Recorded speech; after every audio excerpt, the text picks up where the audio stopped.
Champions League final. Real Madrid wins 15th European Cup with 2-0 win against Borussia Dortmund. Few teams have faced down Real Madrid in a Champions League final with as much conviction as Borussia Dortmund displayed at Wembley Stadium on Saturday night. In the end, however, the result was the same as it always is. Despite suffering and defending for the vast majority of the final, clinging on for dear life at times, Real Madrid will leave London with a record-extending 15th European Cup after late goals from Dani Carvajal and Vinicius Jr. earned Los Blancos a 2-0 win, and broke Dortmund hearts. It was a particularly cruel end for Dortmund defender Ian Maatsen, who needlessly gave away the corner for Carvajal's header before gifting Real possession for Vinicius's goal just minutes later. After a night of mostly toil, it was once again Real celebrating at the full-time whistle in a Champions League final, the fans in a wall of white serenading their unbeatable team. Not since losing 1-0 to Liverpool in 1981 has Real been defeated in a European Cup final.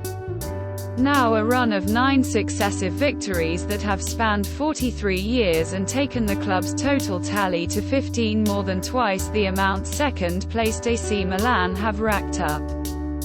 The mood inside the stadium was decidedly different ahead of kickoff.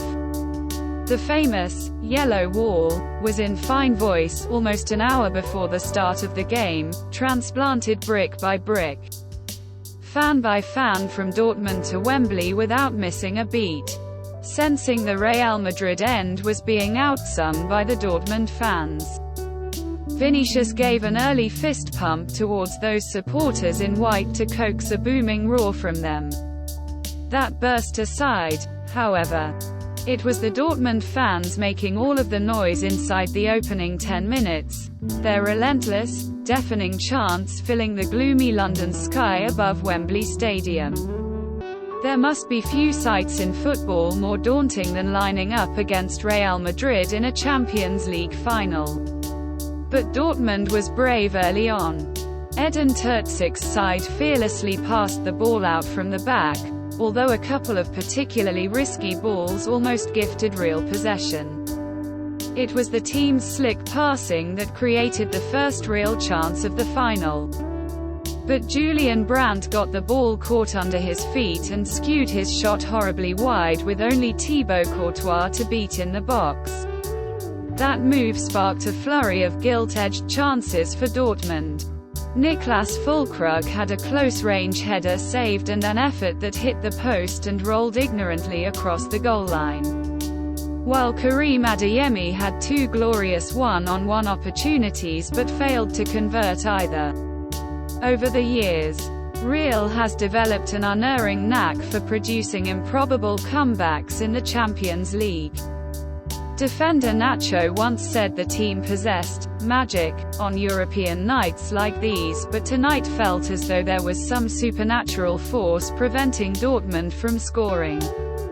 The missed chances did nothing to dampen the spirits of Dortmund fans, however, almost 40,000 of them jumping in unison to shake Wembley's foundations. It was an utterly dominant first half from Dortmund, the team paying no heed to Real's remarkable record and aura of invincibility in this competition. The Dortmund players were met with a deafening roar of approval when the referee blew for half-time. Real fans, however, stood in stunned silence, as they had been for much of the first half.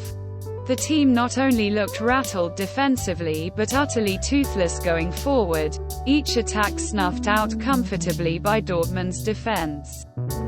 It is truly an unusual sight to see Real floundering so badly in the Champions League.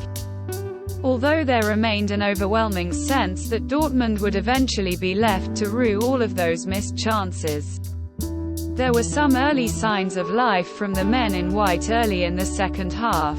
Toni Kroos' free kick being kept out in stunning fashion by Gregor Kobel, but back came Dortmund.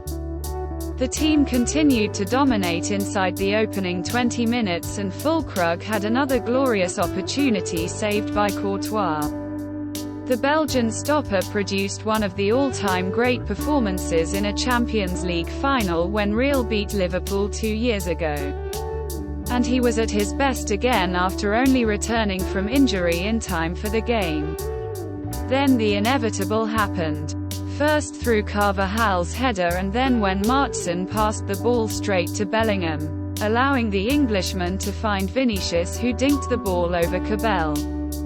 Even with hope totally fading as the remaining seconds of stoppage time wore on, and faced by thousands of jumping, exuberant Real fans, Dortmund supporters defiantly held up their scarves and continued to sing.